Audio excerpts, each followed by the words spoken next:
With a little bit of interest and a lot of time, compound interest can help grow a portfolio significantly.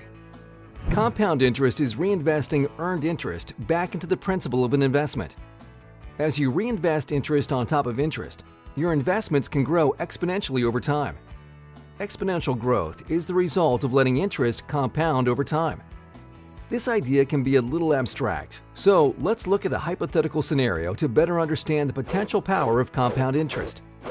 Suppose there are two investors who have a starting balance of $10,000 each. They both decide to buy the exact same investment on the same date, and they both plan to hold their investments for 30 years. But one investor plans to withdraw the interest at the end of each year, while the other plans to reinvest the interest and let it compound. Let's fast forward 30 years to see the difference in potential returns. In this example, let's suppose that the investment earned 7% per year. The investor withdrawing interest every year would have earned $700 per year. Over 30 years, the earnings would have totaled $21,000. But let's see how much a difference reinvesting the interest could have made. The investor who reinvested the interest would have possibly earned $76,123. This is more than triple the returns of the other investor.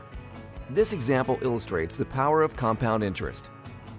Now, let's take it to another level and discuss the importance of time.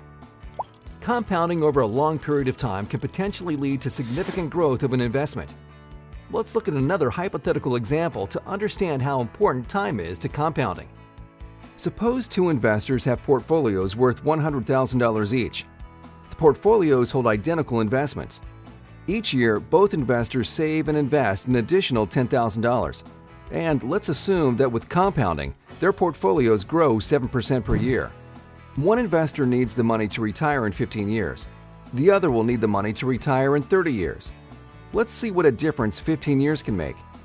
At the end of 15 years, the investor's portfolio would have grown to $527,193. Now let's see how much the other investor would have earned. As you can see, the additional 15 years of compounding resulted in his portfolio growing to $1,705,833. That's over 3 times the return of the other investor.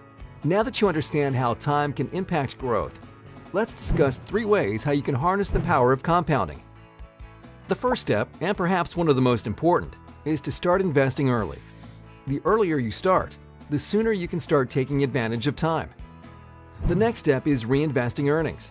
When it comes to investing, earnings are typically in the form of capital gains and dividends. Some brokers may allow you to automatically reinvest these earnings, or you may choose to simply buy different investments. The final step is to avoid one of the biggest obstacles many investors face: taking excessive risks that can lead to large losses. After all, compounding only works if you're earning on your investments. Of course, always earning a profit is easier said than done because investments sometimes make money and other times lose money. You can't guarantee your investments will make money, but you can avoid taking excessive risks that may lead to large losses. Measures such as allocating your portfolio across different asset classes and diversifying your portfolio within each asset class can help reduce some of the risk in a portfolio. However, asset allocation and diversification do not eliminate the risk of loss. To potentially help avoid large losses, resist the temptations of taking excessive risks or not taking any risk and staying on the sidelines. Because when it comes to compound interest, slow and steady can be a highly effective approach.